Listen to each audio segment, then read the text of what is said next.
Vous connaissez cette sensation quand vous pensez tout faire correctement mais que rien ne fonctionne? C'est comme si la porte était verrouillée et que vous n'aviez pas la clé. Eh bien, aujourd'hui, je voudrais vous parler d'une prière que beaucoup ignorent, une version du Notre Père restée secrète car elle possède un pouvoir extraordinaire. Elle attire la prospérité, l'abondance, la véritable richesse. Avant de continuer, écrivez en commentaire « Je grandis grâce à la providence divine ». N'hésitez pas à l'écrire, c'est important, car ce que vous déclarez, vous l'attirez dans votre vie. Cette prière n'est ni magique ni de la sorcellerie, c'est une révélation. L'Église primitive l'utilisait. Les premiers chrétiens priaient ainsi lorsqu'ils avaient besoin de miracles financiers, lorsque la persécution s'intensifiait et qu'ils n'avaient même plus de pain à manger. Au fil du temps, cette version a été préservée, retirée des livres courants et réservée à ceux qui la recherchaient sincèrement. Pourquoi? Parce que cela touche à un sujet que beaucoup craignent d'aborder, l'argent et la foi ensemble, comme si Dieu se désintéressait de vos finances, comme s'il ne voulait pas que vous viviez bien. Mensonge, mensonge diabolique. Dieu veut que vous prospériez. C'est écrit. Il veut que vous ayez assez et même plus qu'il n'en faut pour être une bénédiction pour les autres. Restez jusqu'à la fin car je vais vous révéler toute la prière, mot pour mot. Réfléchissez-y. Combien de fois avez-vous récité le Notre Père? Des centaines, des milliers, depuis votre enfance, n'est-ce pas? Notre Père qui es aux cieux, que ton nom soit sanctifié. Vous le connaissez par cœur. Mais savez-vous vraiment ce que vous demandez? Il y a un passage de cette prière que la plupart des gens récitent sans le comprendre. Donne-nous aujourd'hui notre pain quotidien. Le pain, ce n'est pas seulement de la nourriture. À l'époque de Jésus, le pain symbolisait la subsistance, les provisions, tout ce dont on a besoin pour vivre, mais il y a bien plus, beaucoup plus. Dans les manuscrits anciens, dans les textes araméens traduits en grec puis en latin, un mot a été adouci, dilué. Le mot original ne signifiait pas simplement pain quotidien, mais pain continu, pain abondant, pain qui ne manque jamais. Comprenez-vous la différence? L'une est la survie, l'autre est l'abondance. Ainsi, lorsque l'Église a commencé à n'enseigner que la version de base, elle limitait involontairement ou peut-être intentionnellement ce que vous demandiez à Dieu. Vous ne demandiez que la survie. Or, Dieu veut que vous viviez pleinement et non pas seulement que vous surviviez. Si vous ressentez cela en ce moment, que Dieu a de plus grandes ambitions pour vous, n'hésitez pas à aimer cette vidéo. Cela permettra à davantage de personnes de découvrir ce message. Je vais vous raconter une histoire vraie. J'ai rencontré un homme que j'appellerais Roberto. Roberto était croyant depuis des années. Fidèle, il donnait la dîme et participait à toutes les activités de l'Église. Pourtant, il était toujours fauché, toujours endetté, toujours en difficulté.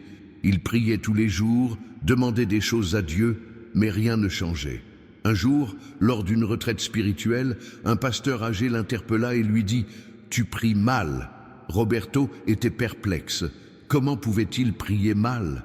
Le pasteur lui enseigna alors cette prière, la prière complète, celle qui attire, l'abondance. Roberto commença à prier différemment, avec foi mais aussi avec autorité.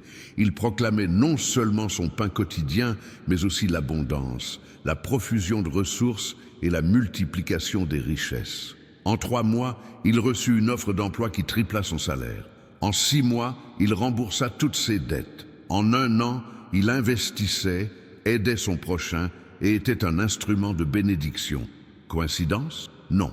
C'est le pouvoir de la prière juste, dite de la bonne manière, avec la foi juste. Vous vous dites peut-être, mais n'est-ce pas de l'avidité? N'est-ce pas mal de demander la richesse à Dieu? Écoutez, je vais être clair. L'avidité, c'est vouloir tout pour soi, accumuler les biens, se sentir supérieur aux autres. Mais demander l'abondance pour pouvoir prendre soin de sa famille, aider les autres, être une bénédiction et non un fardeau, ce n'est pas de l'avidité, c'est de la sagesse.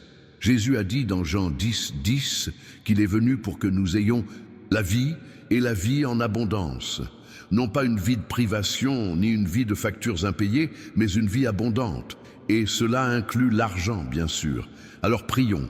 Mais d'abord, je veux que vous vous prépariez. Il ne s'agit pas de mémoriser et de répéter comme un perroquet.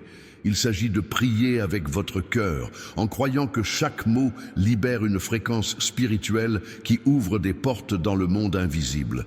Abonnez-vous dès maintenant à la chaîne, car je vais vous révéler d'autres informations de ce genre. Ce savoir ne peut rester caché.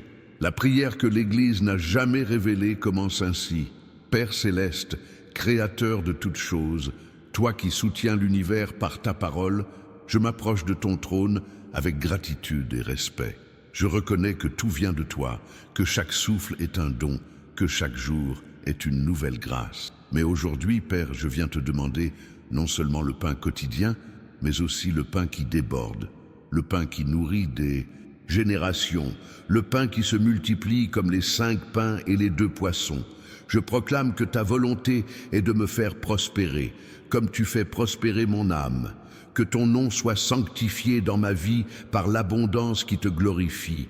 Que ton règne s'étende sur mes finances, sur mon travail, sur tous mes projets.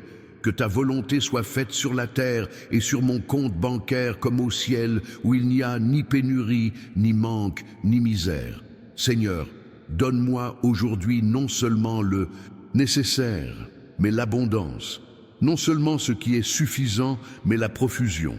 Que je ne dise plus jamais « je n'ai pas », mais que je puisse toujours dire « j'ai et je peux donner ». Ouvre sur moi les écluses du ciel, selon ta promesse dans Malachie, et répands sur moi ta bénédiction sans mesure, une bénédiction qui ne peut contenir une grange. De même que tu me pardonnes mes dettes, je pardonne à ceux qui me doivent. De même que tu es généreux envers moi, je le serai envers les autres. Ne me laisse pas succomber à la tentation d'aimer l'argent plus que toi, mais délivre-moi du mal de la pauvreté qui m'empêche d'être celui que tu m'as appelé à être.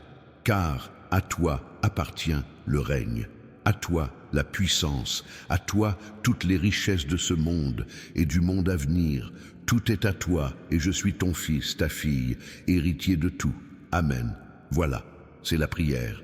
Voici maintenant l'étape la plus importante. Lire ne suffit pas, il faut prier, tous les jours, de préférence le matin, avant d'entreprendre quoi que ce soit, avec foi, sans doute sans peur, sans cette question lancinante. Est-ce que ça marchera? Ça marchera, si vous croyez. Écrivez maintenant en commentaire, je déclare l'abondance dans ma vie. Allez-y, écrivez-le. Cela active quelque chose de spirituel, mais il y a un détail que je ne peux omettre. Cette prière ne remplace pas le Notre Père habituel. C'est une version enrichie, une révélation de ce qui existait déjà, mais condensée, résumée. Vous pouvez continuer à prier comme vous l'avez toujours fait. Mais lorsque vous avez besoin d'un coup de pouce financier, lorsque la situation se complique, lorsqu'il semble n'y avoir aucune issue, priez ainsi, avec ces mots, avec cette foi. Et il y a encore une chose. Après avoir prié, il faut agir. Dieu ouvre des portes, mais c'est à vous de les franchir. Dieu offre des opportunités, mais c'est à vous de les saisir. N'attendez pas que l'argent vous tombe du ciel. Dieu vous guidera vers un nouvel emploi, une entreprise, une idée, une rencontre. Restez vigilants, soyez attentifs. J'ai rencontré une femme qui a récité cette prière pendant 30 jours consécutifs. Le 10e jour, elle a eu l'idée d'un produit. Quelque chose de simple, mais auquel elle n'avait jamais pensé auparavant. Elle a commencé à le fabriquer chez elle, l'a vendu à ses amis, puis en ligne. En moins d'1 an, elle gagnait plus que son mari. Mais ce n'était pas le fruit du hasard. C'était Dieu qui avait exaucé sa prière et un courage d'agir, comprenez-vous? La prière ouvre des portes, mais il faut entrer. La prière fait pousser des plantes, mais il faut les arroser. La prière allume le feu, mais il faut y mettre du bois. Partagez cette vidéo avec une personne qui a besoin d'espoir, une personne en proie à de graves difficultés financières qui songe à abandonner. Ce message peut changer sa vie. Bien sûr, certains critiqueront. Il y en aura toujours. Ils diront que c'est la théologie de la prospérité, une hérésie, alors que Dieu se fiche de l'argent. Laissez-les parler. Pendant qu'ils critiquent, vous prospérerez.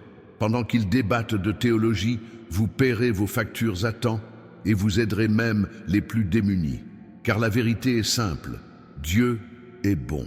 Il ne veut pas que ses enfants soient dans le besoin. Il ne veut pas que vous viviez dans la honte, endettés jusqu'au cou. Il veut que vous soyez à la tête et non à la queue, que vous prêtiez et non que vous empruntiez, que vous soyez une source de bénédiction. Mais cela ne s'obtient pas gratuitement. Cela vient de la foi, cela vient de la prière, cela vient de l'obéissance. Si vous prenez cela vraiment au sérieux, arrêtez-vous immédiatement. Prenez votre téléphone ou votre ordinateur, ouvrez le bloc-notes et copiez cette prière. Sauvegardez-la, mettez-la sur votre téléphone, écrivez-la sur un morceau de papier et affichez-le au mur. Lisez-la chaque jour, priez-la chaque jour, proclamez-la chaque jour. Et pendant que vous priez, visualisez. C'est important. Visualisez vos factures réglées, visualisez votre famille en paix. Visualisez-vous capable de donner, de bénir, d'être un instrument de Dieu. Car la foi, ce n'est pas seulement croire que Dieu le peut, c'est croire qu'il le fera. Avec le temps, j'ai compris une chose. Ceux qui réussissent vraiment, ceux qui se sortent de l'impasse et atteignent le sommet, ne sont pas les plus intelligents. Ce ne sont pas les plus instruits. Ce sont ceux qui ont la foi, ceux qui croient en eux malgré tout. Ceux qui, même quand ils ne voient aucune issue, continuent de clamer victoire. Et savez-vous pourquoi? Parce que la foi déplace les montagnes. La foi sépare les mers. La foi fait tomber les murs. La foi fait surgir les bienfaits de nulle part. Prenons l'exemple d'Élie. Il traversait une période de sécheresse. Il n'y avait ni pluie, ni nourriture, rien. Dieu lui ordonna d'aller chez une veuve qui ne possédait qu'une poignée de farine et un peu d'huile. Elle allait préparer un dernier pain pour elle et son fils, le manger puis mourir. Mais Élie lui dit, « Prépare-le d'abord pour moi. » Et elle obéit. Ça paraît fou, n'est-ce pas? Donnez ce qu'il lui reste. Mais savez-vous ce qui s'est passé? La farine ne s'est pas épuisée. L'huile ne s'est pas tarie. Elle, son fils et Élie ont mangé pendant des mois. Le miracle de la multiplication. Et aujourd'hui, Dieu veut faire de même avec vous. Multipliez ce que vous avez, même le peu que vous possédez. Transformez votre manque en abondance. Mais vous devez avoir confiance. Vous devez faire le premier pas. Si vous souhaitez voir Dieu agir ainsi dans votre vie, écrivez en commentaire. Dieu multipliera ce que je possède. Affirmez-le, car les mots ont du pouvoir. Ce que vous dites, vous le prophétisez sur votre vie. Certaines personnes répètent sans cesse « Je suis pauvre, je n'aurai jamais rien, je suis né pauvre et je mourrai pauvre ». Et vous savez ce qui arrive? Exactement. Car les paroles ont un pouvoir immense. La langue a le pouvoir de vie et de mort. Alors changez de discours. Cessez de vous plaindre de votre situation et commencez à envisager l'avenir avec optimisme. Je suis prospère, je suis béni. Dieu m'ouvre des portes, ce qui m'appartient me sera rendu. Ça paraît absurde, peut-être, mais ça marche. Car on n'attire pas ce qu'on désire, on attire ce qu'on est. Et si l'on se perçoit comme une personne bénie, on commence à agir comme tel. Et l'univers, ou plutôt Dieu, conspire en notre faveur. Laissez-moi vous raconter une autre histoire. Il y avait un couple qui se disputait constamment à propos d'argent. Chaque mois, c'était la même chose. Factures impayées, cartes de crédit à découvert, mauvais dossier de crédit. Ils avaient perdu espoir. Ils ont même envisagé de se séparer, car le fardeau était devenu insupportable. C'est ainsi qu'ils ont appris cette prière. Ils ont commencé à prier ensemble, chaque jour, main dans la main, avant de s'endormir. Dans le début, rien n'a changé. Ils étaient toujours brisés. Mais ils ont persévéré le premier mois, le deuxième mois, le troisième mois. Au bout de 4 mois, le mari a reçu une proposition de travail indépendant. Rien d'extraordinaire, mais c'était un complément de revenus. Il a accepté. Il a fait du bon travail. Le client a été satisfait et l'a recommandé à un autre client, puis à un autre, et encore un autre. En 6 mois, il gagnait plus en tant qu'indépendant qu'avec son emploi principal. Il a démissionné et a créé sa propre entreprise. Aujourd'hui, 4 ans plus tard, ils emploient 3 personnes et leur entreprise prospère, très prospère même. Et tout a commencé par une prière, par la décision d'arrêter de se plaindre et de commencer à croire. Alors je vous le demande, allez-vous faire le même choix ou allez-vous continuer comme vous le faites, en espérant que les choses changeront d'elles-mêmes? Car rien ne change de lui-même, il faut agir. Et cette action commence ici. Maintenant, dans cette vidéo, avec cette prière, maintenant je vais vous offrir un bonus, une révélation au sein d'une révélation. Il y a une partie de la prière qui est la plus puissante de toutes. C'est celle où vous déclarez « Que ta volonté soit faite sur la terre comme au ciel ». C'est puissant, car au ciel, il n'y a ni pauvreté, ni manque, ni pénurie. Ainsi, lorsque vous déclarez que la volonté de Dieu s'accomplisse dans votre vie financière comme au ciel, vous faites littéralement entrer la réalité céleste dans votre réalité terrestre. Vous ouvrez un portail spirituel par lequel l'abondance céleste descend sur la terre, par lequel la grâce infinie qui existe là-haut se manifeste ici-bas. Et il ne s'agit pas d'une théologie superficielle. C'est ce que Jésus a enseigné lorsqu'il a dit « Que ta volonté soit faite sur la terre comme au ciel ». Alors, lorsque vous priez, concentrez-vous sur ce point. Répétez-le plusieurs fois. Laissez-le pénétrer votre cœur, votre esprit, votre âme, car c'est là que le miracle se produit. Écoutez, je sais que certains d'entre vous pensent « J'ai déjà tout essayé, j'ai prié, j'ai jeûné, j'ai fait campagne, j'ai donné des offrandes, et rien n'a changé. » Je comprends vraiment. Mais laissez-moi vous dire une chose, peut-être que vous priez mal. Je ne dis pas que ta prière n'avait pas de valeur, elle en avait. Dieu l'a entendue. Mais peut-être manquait-elle de cette révélation particulière. Cette compréhension que tu n'as pas seulement besoin de survivre, mais de t'épanouir. Et quand tu comprends cela, quand tu y crois vraiment, la prière change, sa fréquence change, son résultat change. Avez-vous déjà pensé à télécharger un e-book gratuit contenant cette prière complète et d'autres prières puissantes pour la prospérité? Le lien se trouve dans la description de la vidéo. Cliquez simplement dessus et téléchargez-le. C'est gratuit, sans engagement. Je souhaite que vous ayez accès à tout ce qui peut vous aider à changer votre vie. On me pose souvent la question suivante. Combien de temps dois-je prier avant de voir des résultats? La réponse est « Cela dépend. Cela dépend de votre foi. Cela dépend de votre persévérance. Cela dépend de votre obéissance. » Certaines personnes constatent des résultats en quelques jours, d'autres mettent des mois. Mais une chose est sûre, si vous ne vous découragez pas, vous verrez. Car Dieu n'est pas un homme pour mentir. Il a promis et il tient parole.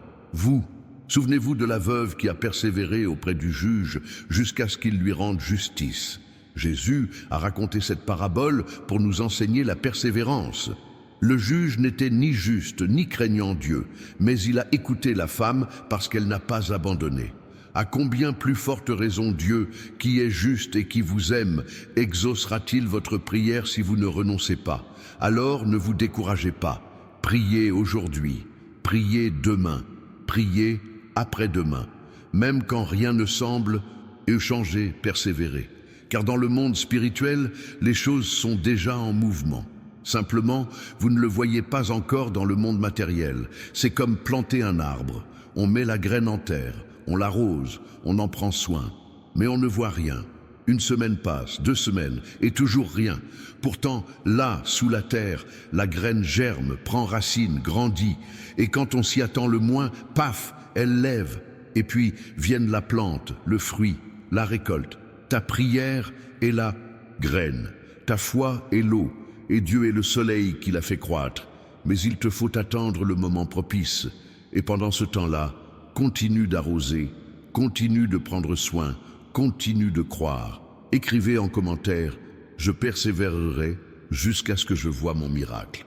Déclarons-le ensemble, car lorsque nous le déclarons en communauté, notre force est décuplée.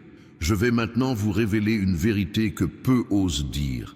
La pauvreté ne vient pas de Dieu. Elle ne l'a jamais été.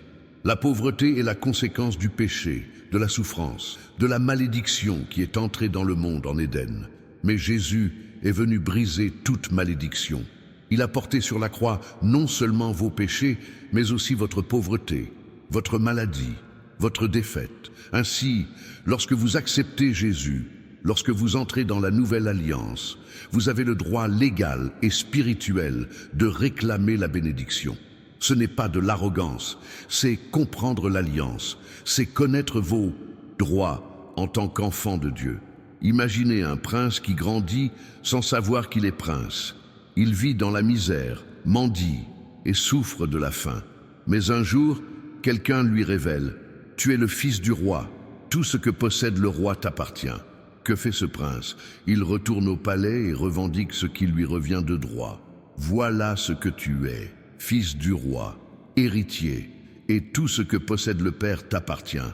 Mais tu dois le revendiquer, tu dois en prendre possession.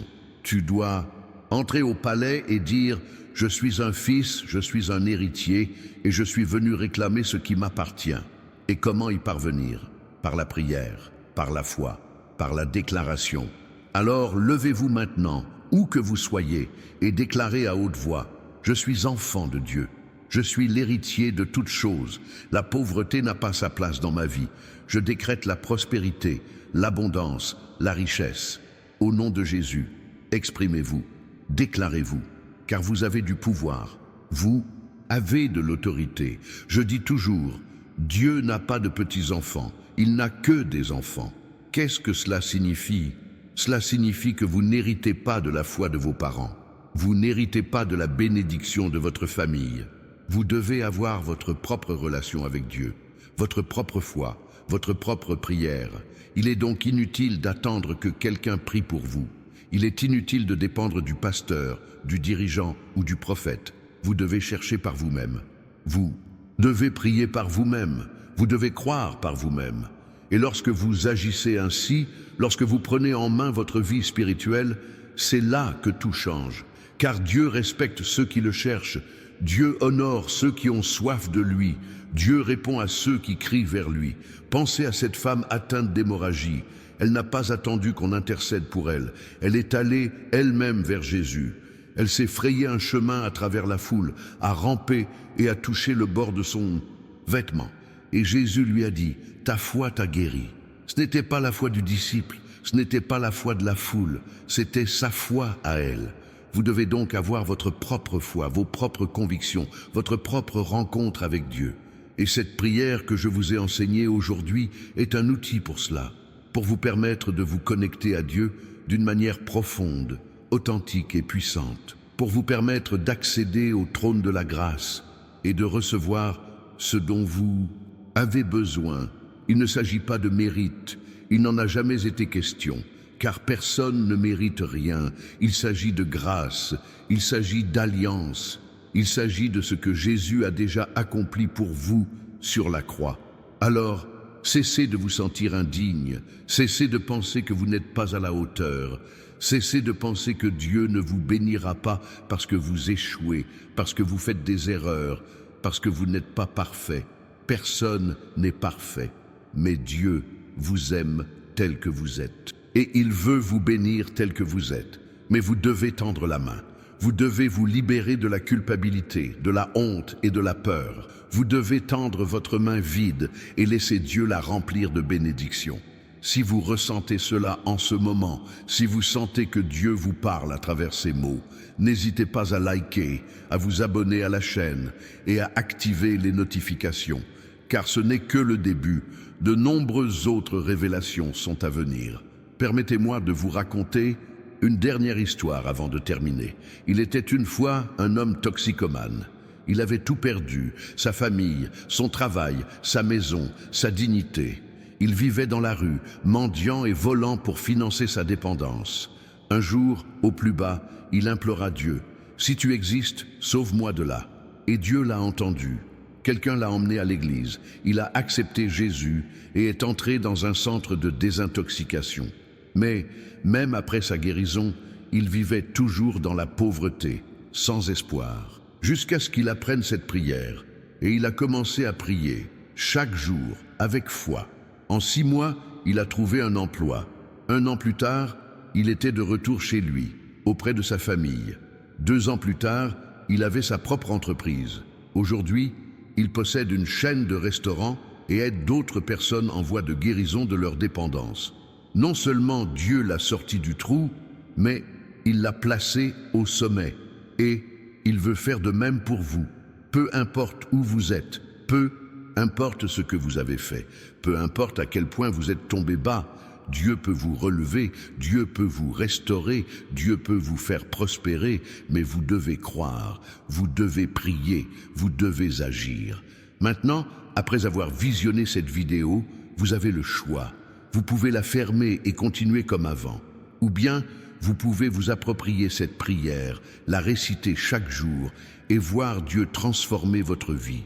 Le choix vous appartient. Mais je prophétise maintenant sur ta vie. Tes jours de pénurie sont révolus. Tes jours de défaite sont révolus.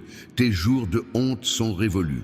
À partir de maintenant, tu entres dans une nouvelle ère, une ère d'abondance, de prospérité et de multiplication. Au nom de Jésus. Amen.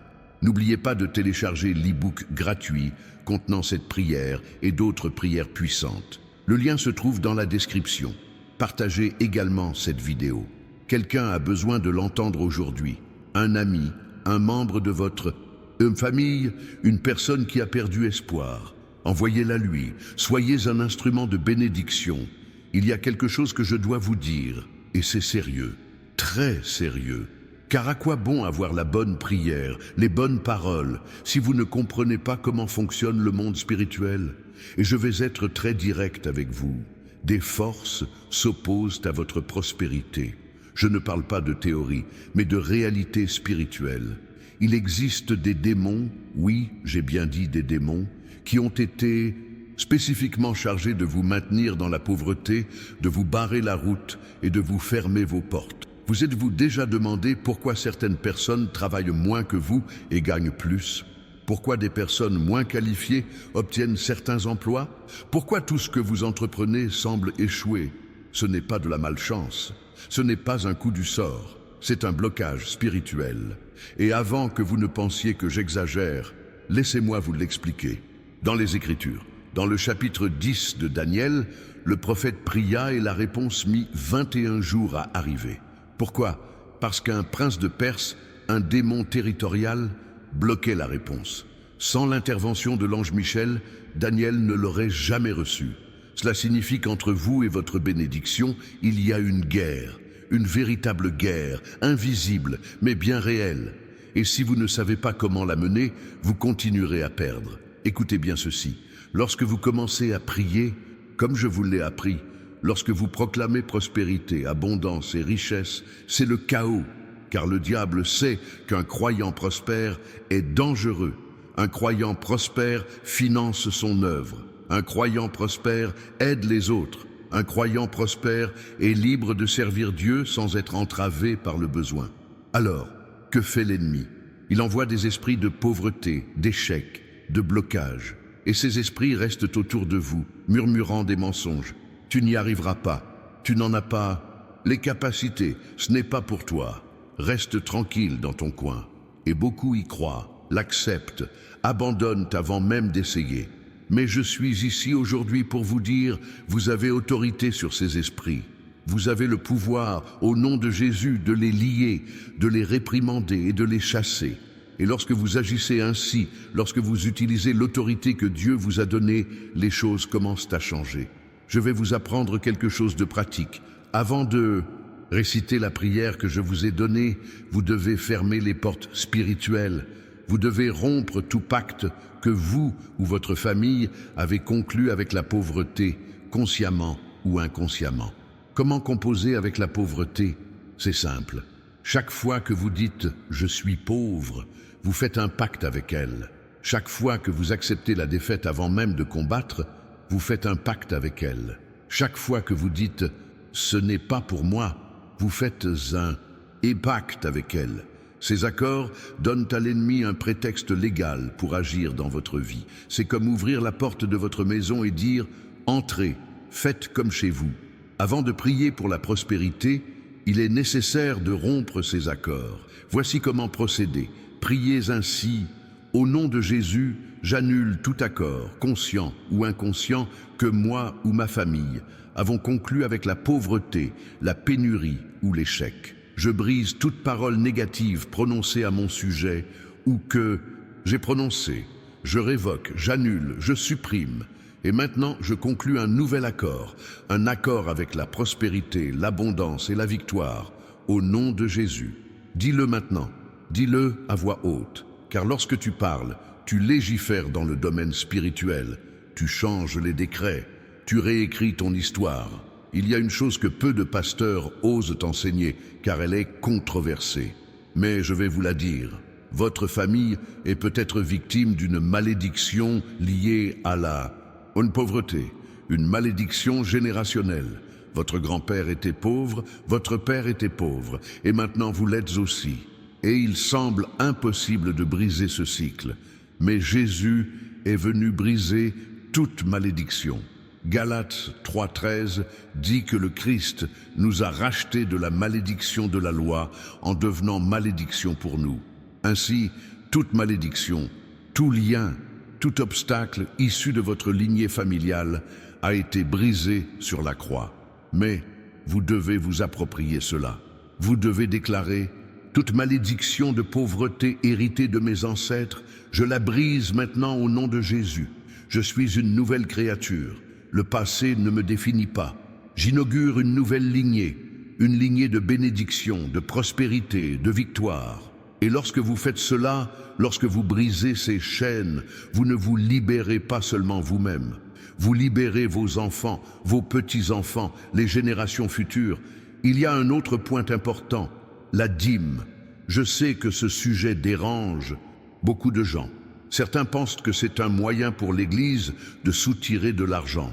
Mais laissez-moi vous exposer la vérité biblique. Dans Malachie 3, Dieu dit « Apportez à la maison du trésor toutes les dîmes, afin qu'il y ait des vivres dans ma maison.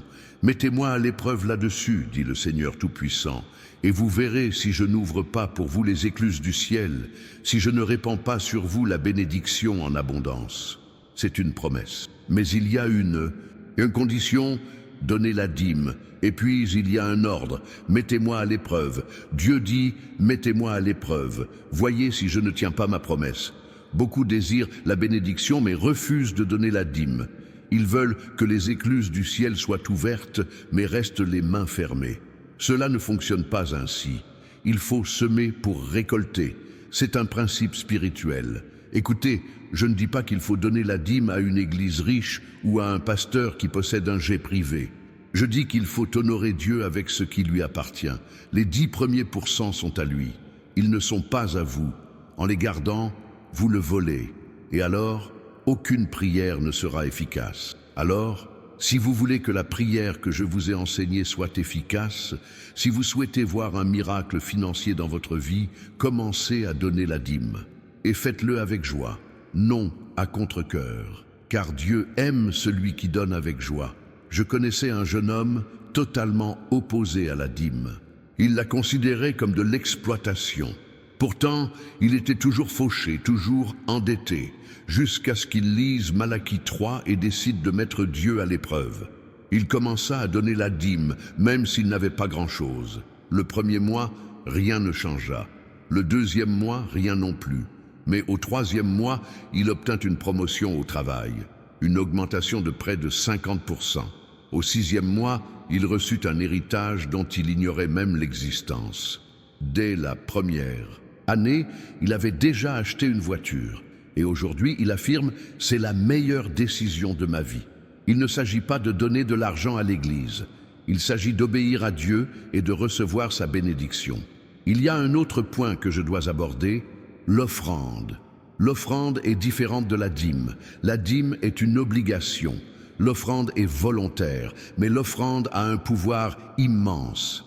Dans Luc 6,38, Jésus dit « Donnez, et il vous sera donné. On versera dans votre sein une bonne mesure, tassée, secouée et qui déborde, car on vous mesurera avec la mesure dont vous vous servez. C'est la loi de la semence et de la récolte. On donne peu, on reçoit peu.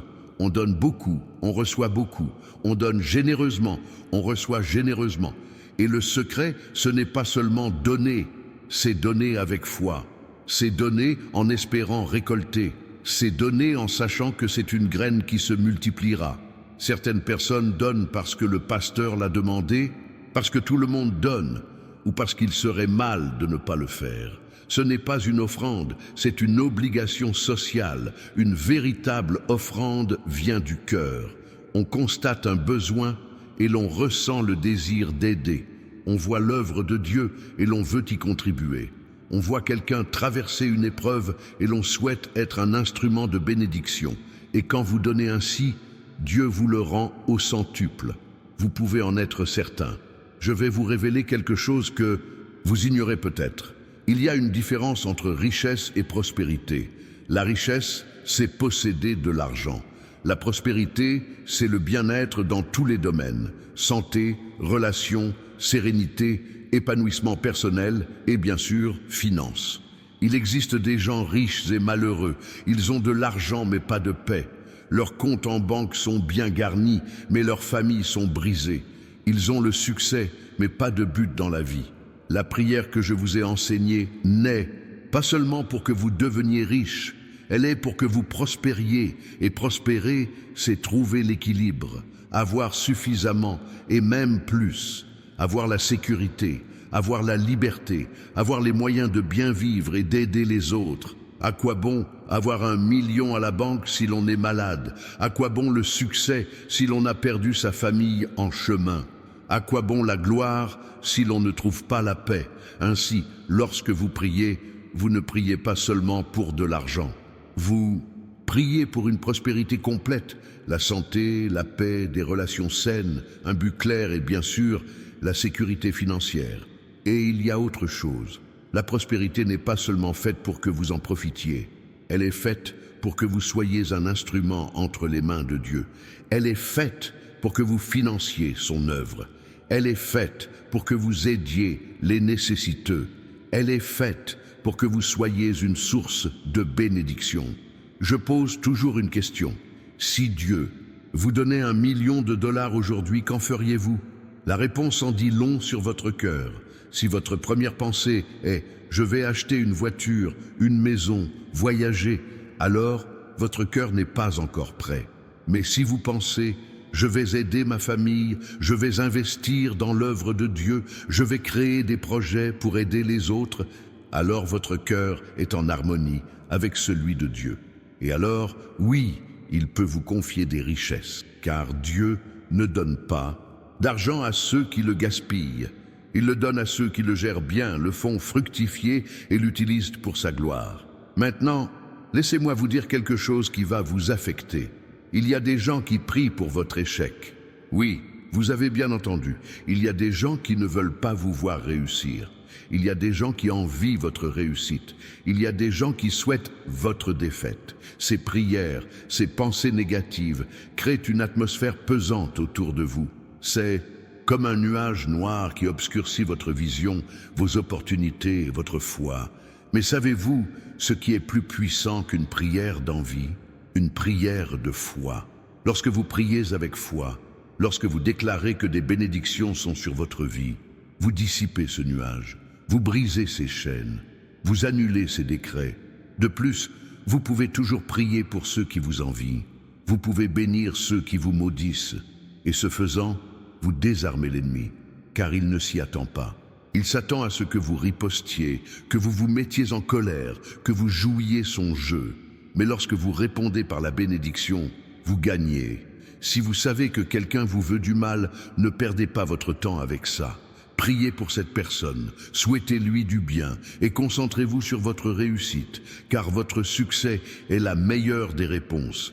Il y a un verset dans les Proverbes qui dit « La bénédiction de l'Éternel apporte la richesse, sans peine ».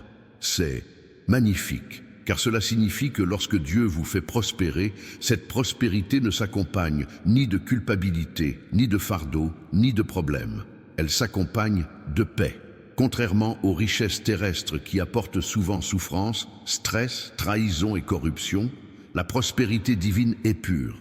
Elle s'accompagne de joie et de sens. Et c'est cela que vous devriez rechercher. Non pas les richesses malhonnêtes du monde, mais la sainte prospérité de Dieu. Voici un exercice que je vous propose. Prenez une feuille de papier et un stylo. Vous pouvez le faire maintenant ou plus tard. Notez. Quels sont vos objectifs financiers? Combien souhaitez-vous gagner par mois? Quel montant souhaitez-vous épargner? Qu'aimeriez-vous acheter?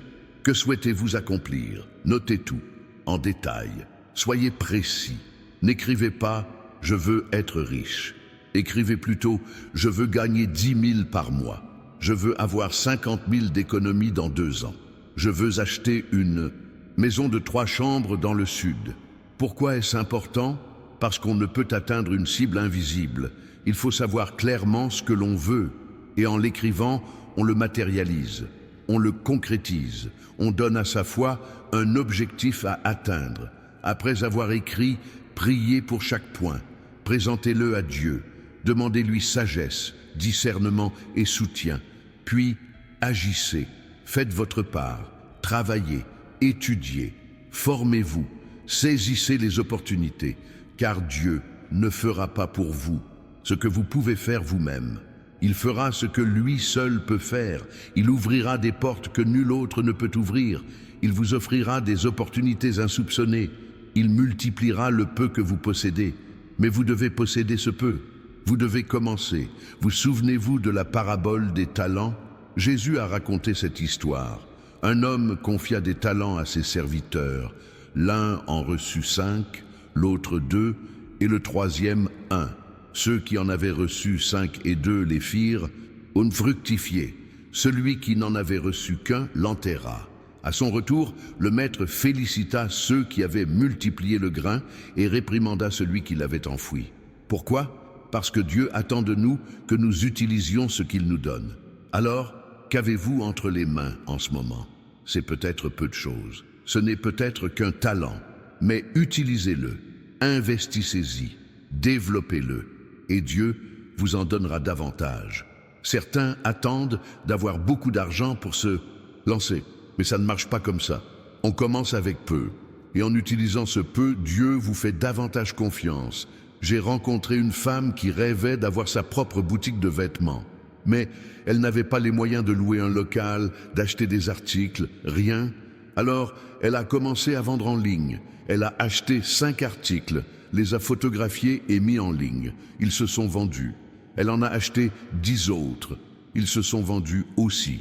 Et ainsi de suite. Aujourd'hui, elle a une boutique. Elle a des employés. Elle a du succès. Mais elle a commencé avec 5 articles et un téléphone portable. Tu possèdes quelque chose. Tu n'en as peut-être pas conscience, mais c'est le cas. Il peut s'agir d'un talent, d'une compétence, d'un savoir. Utilise-le. Et que Dieu le multiplie. Je vais maintenant aborder un sujet délicat, l'endettement. Nombreux sont ceux qui croulent sous les dettes, cartes de crédit, prêts, financements, et il semble n'y avoir aucune issue. Plus on rembourse, plus on doit. Mais j'ai une bonne nouvelle pour vous. Dieu est un expert pour régler les dettes. Vous souvenez-vous de la veuve qui avait des dettes et dont le créancier menaçait de prendre ses enfants comme esclaves? Elle alla trouver Élisée, qui lui dit de rassembler des récipients et de les remplir d'huile. L'huile se multiplia, elle la vendit, remboursa sa dette et il lui en restait même. Dieu peut faire de même pour vous, mais vous devez faire votre part. Et votre part, c'est arrêter de vous endetter davantage. Déchirez votre carte de crédit si nécessaire. Arrêtez d'acheter ce dont vous n'avez pas besoin avec de l'argent que vous n'avez pas, juste pour impressionner des inconnus. Vivez selon votre budget. Apprenez à dire non. Apprenez à patienter. Et en attendant, priez. Demandez à Dieu la sagesse de gérer vos maigres ressources. Demandez-lui la créativité pour générer des revenus supplémentaires.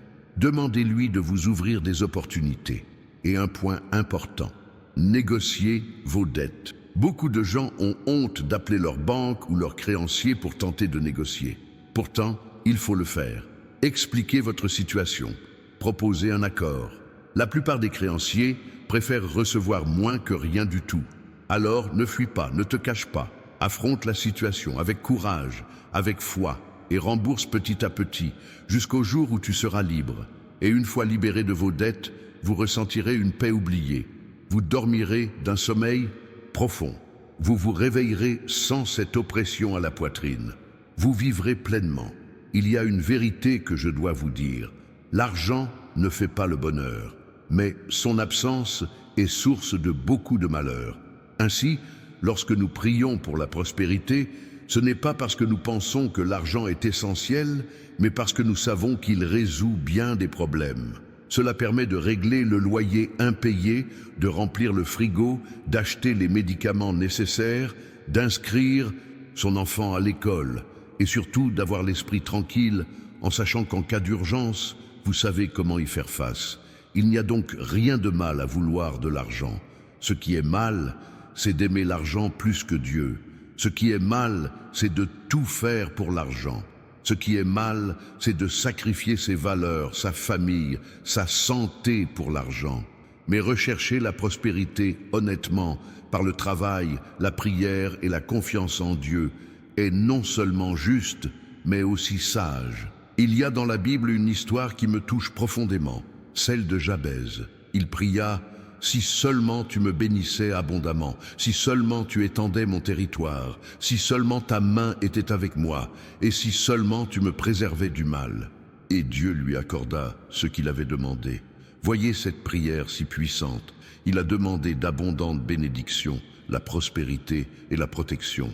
Et Dieu l'a exaucé, car Dieu aime quand nous lui demandons de grandes choses, quand nous n'avons pas peur de rêver, de désirer, d'aspirer à plus.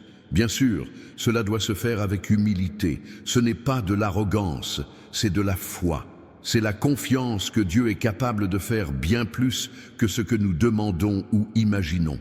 N'ayez donc pas peur de demander de grandes choses à Dieu.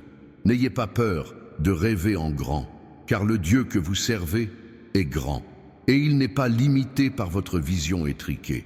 En réalité, bien souvent, le problème n'est pas que Dieu ne veuille pas vous donner quelque chose. Le problème, c'est que vous ne demandez pas, ou que vous demandez trop peu. Vous demandez des miettes. Et Dieu se dit: je peux vous donner un océan et vous me demandez un verre d'eau. Élargissez donc votre demande. Élargissez votre foi. Élargissez votre vision et voyez Dieu agir de façon surnaturelle dans votre vie. Il y a autre chose dont je voudrais parler. La gratitude, c'est la clé de la prospérité. Quand on est reconnaissant pour le peu qu'on possède, Dieu nous confie davantage. Parce que certains ont beaucoup et se plaignent. Certains reçoivent des bienfaits et ne sont même pas reconnaissants. Certains se comparent constamment aux autres et se sentent toujours désavantagés.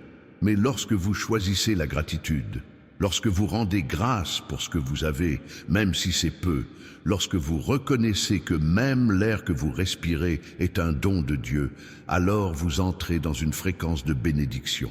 Alors chaque jour, avant de demander plus, soyez reconnaissant pour ce que vous avez déjà. Soyez reconnaissant pour la vie, pour votre santé, pour votre famille, pour votre travail, même s'il n'est pas idéal, pour le toit au-dessus de votre tête, pour la nourriture sur votre table. Et lorsque vous le ferez sincèrement, vous vous rendrez compte que vous possédez déjà énormément. Et cette prise de conscience change tout. Je sais que certaines personnes qui nous regardent traversent une situation extrême. Vous n'avez pas de travail. Vous n'avez pas d'argent pour manger. Vous avez du retard dans votre loyer. Vous êtes désespéré. Et je tiens à vous dire, je comprends. Je ne suis pas là pour juger. Je ne suis pas là pour dire que c'est un manque de foi.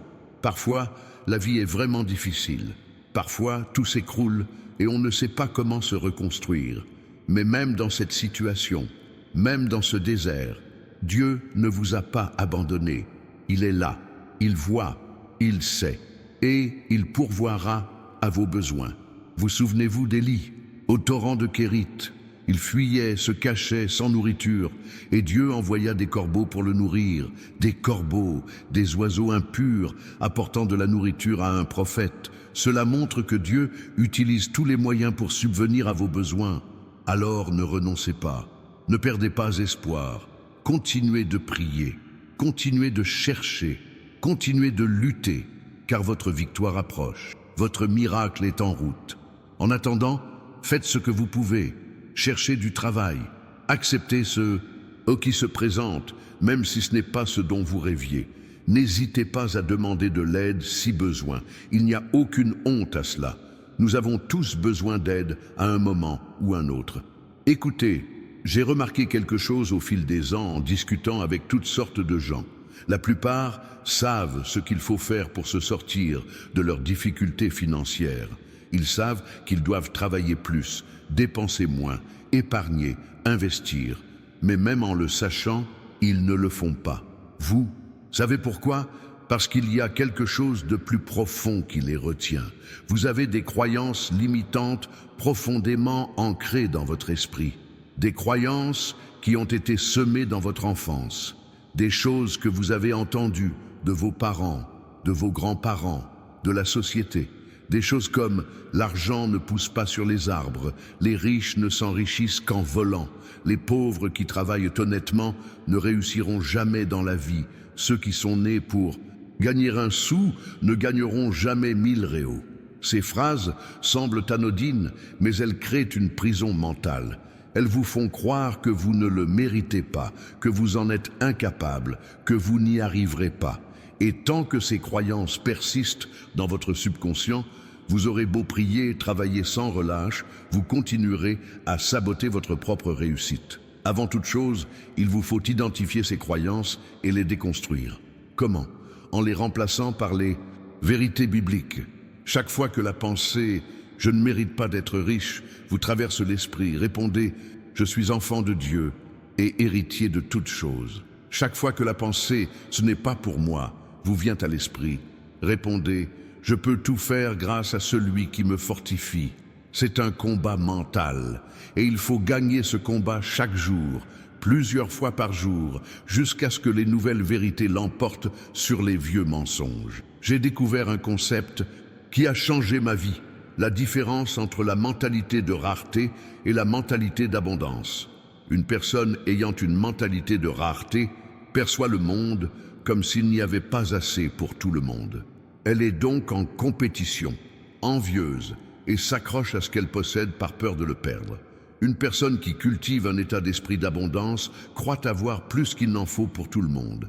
Elle partage donc, célèbre les succès d'autrui et donne sans crainte, car elle sait que et plus elle donne, plus elle reçoit. Et devinez quoi ? Dieu est un homme d'abondance. L'univers qu'il a créé regorge de richesses. Regardez la nature. Un arbre produit des milliers de graines. Un océan abrite des milliards de poissons. Le soleil brille chaque jour gratuitement. Toute la création divine respire l'abondance. Le problème, c'est qu'après la chute, l'humanité a développé une mentalité de pénurie. Et nous devons revenir à la mentalité originelle, celle du Créateur. Avec un état d'esprit d'abondance, on agit différemment. On n'a pas peur de perdre, on ne s'accroche pas aux choses. On investit, on prend des risques, on sème des graines, parce qu'on a confiance qu'il y en aura toujours plus. Et cela en attire davantage. C'est une loi spirituelle.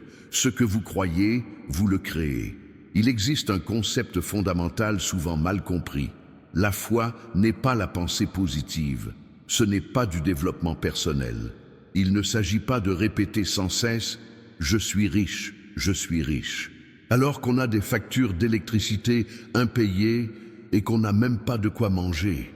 La foi est une conviction fondée sur la parole de Dieu. La foi, c'est regarder sa situation désespérée et croire encore que Dieu la changera car il l'a promis. La foi, c'est agir comme si on l'avait déjà reçu, même si ce n'est pas encore le cas. Hébreux 11 dit que la foi est une ferme assurance des choses qu'on espère, une démonstration de celles qu'on ne voit pas. Autrement dit, vous ne le voyez pas encore, mais vous en êtes tellement certain que vous agissez comme si vous l'aviez déjà obtenu. Voilà ce qui distingue la vraie foi de l'illusion. L'illusion nie la réalité. La foi reconnaît la réalité, mais se fie à une réalité supérieure, qui est la parole de Dieu. Alors, quand on est fauché, on ne fait pas semblant d'être riche. On reconnaît « je suis fauché en ce moment, mais je crois que Dieu me sortira d'affaire. Et en attendant, je ferai ma part ». Voilà la foi intelligente, la foi qui agit. Permettez-moi de vous parler d'un homme nommé George Muller. Il vivait en Angleterre au XIXe siècle et s'occupait de milliers d'orphelins. Il n'a jamais demandé d'argent à personne. Il priait seulement. Et Dieu pourvoyait toujours à ses besoins. On raconte qu'il faisait asseoir les enfants à table alors même qu'il n'y avait rien à manger. Et tout en remerciant Dieu, il frappait à la porte avec des dons. Est-ce une foi insensée? Peut-être. Mais c'est une foi qui honore Dieu. Et Dieu honore ceux qui l'honorent. Je ne dis pas que vous devez atteindre ce niveau, mais je dis que vous pouvez avoir davantage confiance. Vous pouvez prendre plus de risques. Vous pouvez vous en remettre davantage à Dieu. Parce que la plupart des gens ne prient que lorsqu'ils ont tout essayé en vain. Dieu est le dernier recours, mais il devrait être le premier. Il faudrait dire, Seigneur, que veux-tu que je fasse? Comment veux-tu que j'agisse?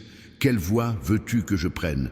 Et quand Dieu vous donne un ordre, obéissez, même si cela paraît insensé, car les voies de Dieu sont impénétrables. Il y a une histoire vraie que je dois vous raconter. Un de mes amis était au bord de la faillite. Sa petite entreprise ne marchait pas bien. Les dettes s'accumulaient. Il était sous pression de toutes parts. Et dans un moment de prière, il a senti que Dieu lui demandait d'investir le reste de ses économies dans une nouvelle gamme de produits. C'était totalement absurde. La chose rationnelle à faire aurait été d'utiliser cet argent pour rembourser ses dettes. Mais il a obéi. Il a acheté les produits, a commencé à les vendre, et ce fut un succès fulgurant. En 3 mois, il avait remboursé toutes ses dettes. En 6 mois, il avait doublé son chiffre d'affaires. Aujourd'hui, son entreprise compte plus de 50 employés. Qu'est-ce qui a fait la différence? L'obéissance. Il a entendu la voix de Dieu et lui a obéi même sans comprendre. Et voyez-vous, Dieu ne parle pas toujours de façon audible. Parfois, c'est un sentiment. Parfois, c'est une idée qui vous obsède. Parfois, c'est une porte qui s'ouvre. Il faut apprendre à discerner la voix de Dieu. Comment? En passant du temps avec lui, en lisant la Bible, en priant, en jeûnant. Car plus vous connaissez Dieu, plus il devient facile de reconnaître quand il vous parle. Et cela vous protège, car l'ennemi aussi murmure. Et si vous ne reconnaissez pas la voix de Dieu, vous risquez d'être trompé. Revenons-en donc à ce point, les relations. Tout est question de relations. La prospérité ne découle pas de la technique, mais de l'intimité avec Dieu. Il y a maintenant un sujet que je dois aborder et qui risque de déranger certaines personnes. La télévision, Internet et les réseaux sociaux. Ce que vous consommez a un impact direct sur votre bien-être mental.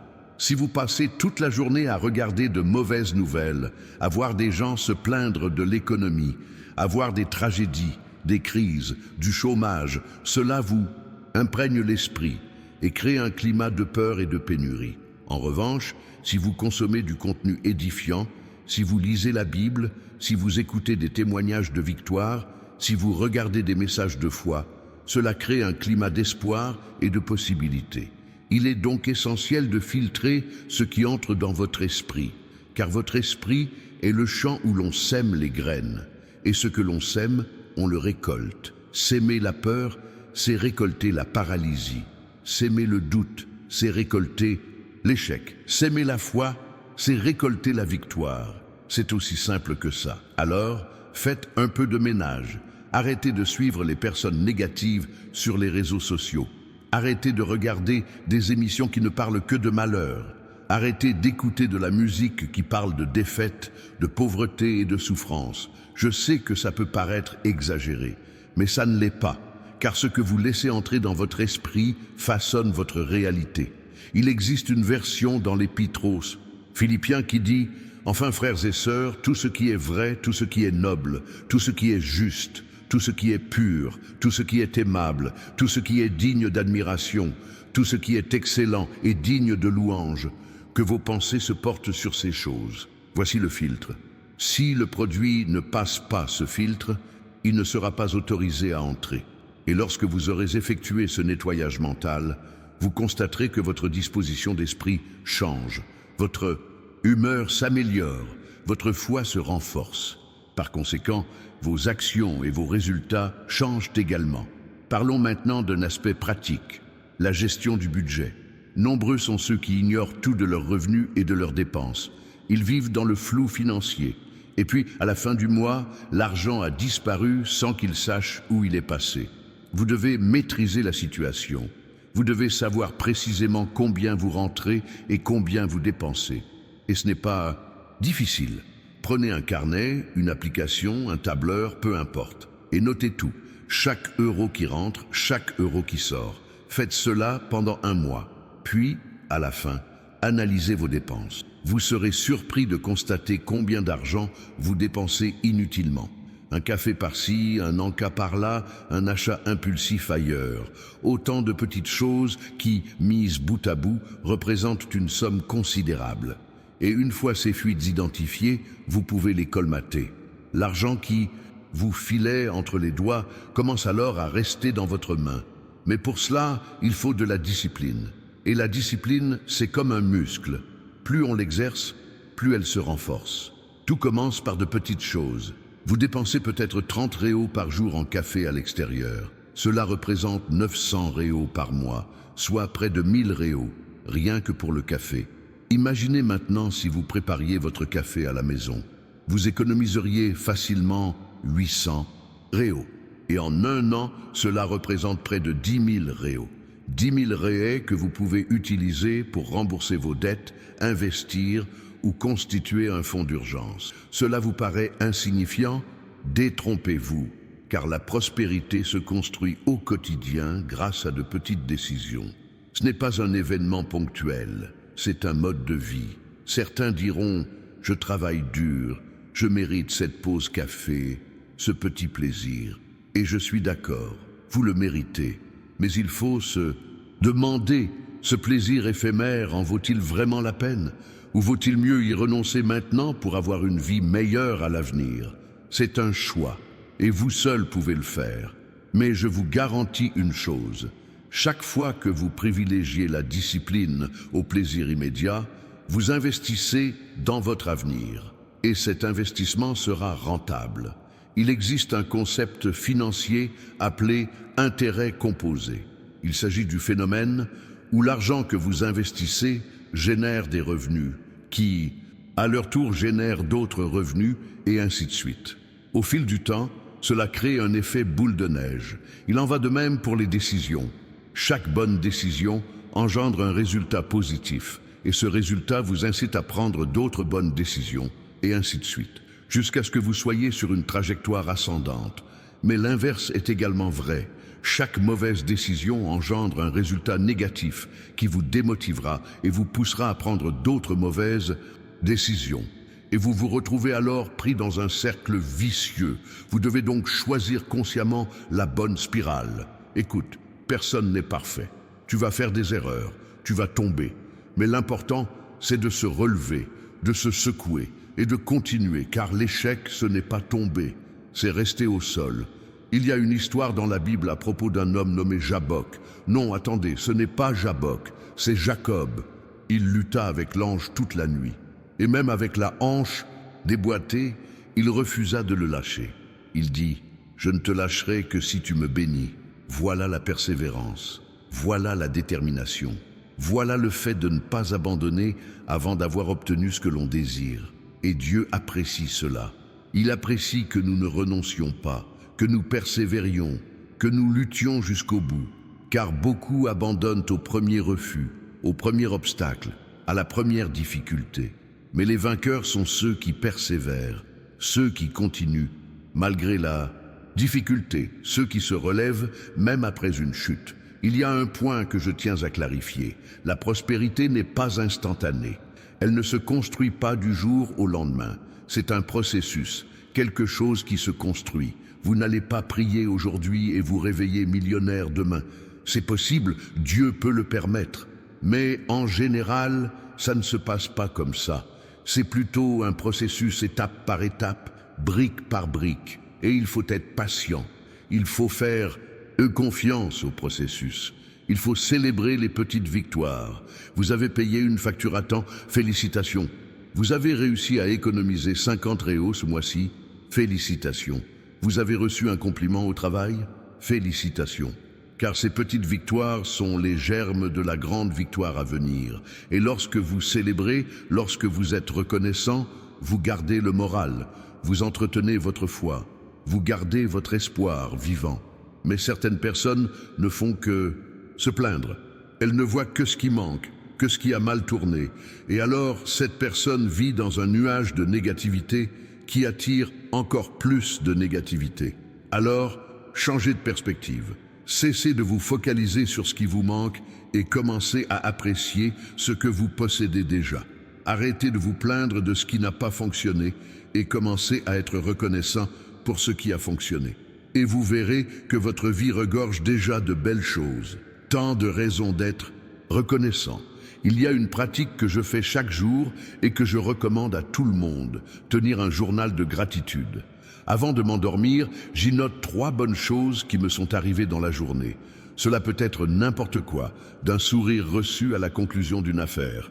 Et lorsque vous faites cela, lorsque vous terminez la journée en vous concentrant sur les points positifs, vous dormez mieux, vous vous réveillez en meilleure forme et vous attirez davantage de bonnes choses. Ça paraît bête?